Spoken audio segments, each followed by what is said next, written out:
بسم اللہ الرحمن الرحیم الحمد للہ رب العالمین والصلاة والسلام علی خاتم النبیین نبی محتشم صلی اللہ علیہ وسلم کے بے مثل اور بے نظیر فیصلے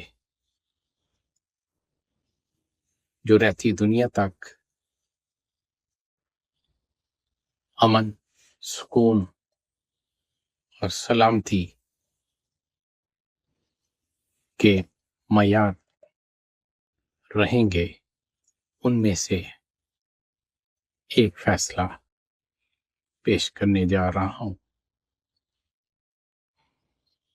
عمر بن شعیب رضی اللہ عنہ فرماتے ہیں کہ نبی کریم صلی اللہ علیہ وسلم کے پاس ایک زخمی کا معاملہ لایا گیا۔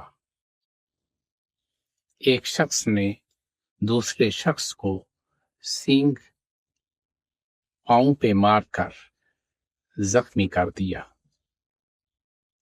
اس شخص نے نبی کریم صلی اللہ علیہ وسلم سے شکایت کی کہ اس شخص نے میرا پاؤں زخمی کر دیا ہے، مجھے قصاص دلوائیں۔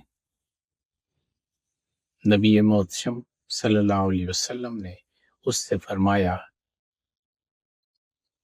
کہ زخم کے مندمل ہونے کا انتظار کر لو۔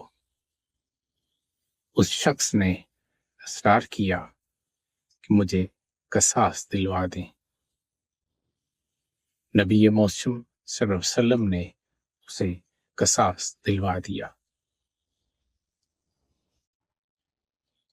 کچھ دنوں کے بعد وہ شخص نبی کریم صلی اللہ علیہ وسلم کے پاس دوبارہ حاضر خدمت ہوا اور اس نے کہا کہ جس شخص سے قصاص لیا گیا تھا وہ تندرست ہو گیا ہے اور میں بدستور لنگڑا رہا ہوں۔ نبی محترم صلی اللہ علیہ وسلم نے فرمایا، کیا میں نے تمہیں منع نہیں کیا تھا کہ زخم کے اندمال تک صبر کر لو؟ جو تجھ سے نہ ہو سکا اور اللہ تبارک تعالیٰ نے تجھے اپنی عافیت سے دور کر دیا، اب اس پر کوئی قصاص نہیں ہے۔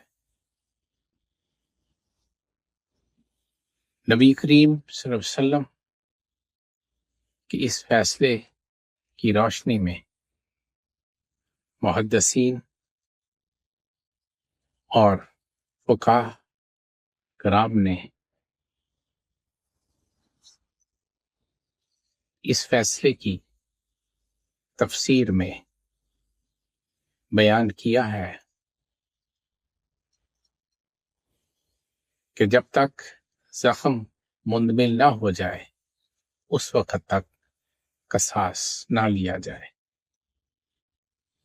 اور وہ اعضاء جیسے زبان، ناک اور پرائیویٹ پارٹ جو کاٹے جا سکتے ہیں اور بدن سے الگ ہو سکتے ہیں، کمر کا کچھ حصہ، ہاتھ یا بازو گٹ سے کاٹ دیا جائے، آنکھ پھوڑ دی جائے، تو وہ عضو بالکل بیکار ہو جاتے ہیں، لہذا ان کا قصاص نہیں ہوگا، ان کی دیت ہوگی۔ وما توفیقی الا باللہ۔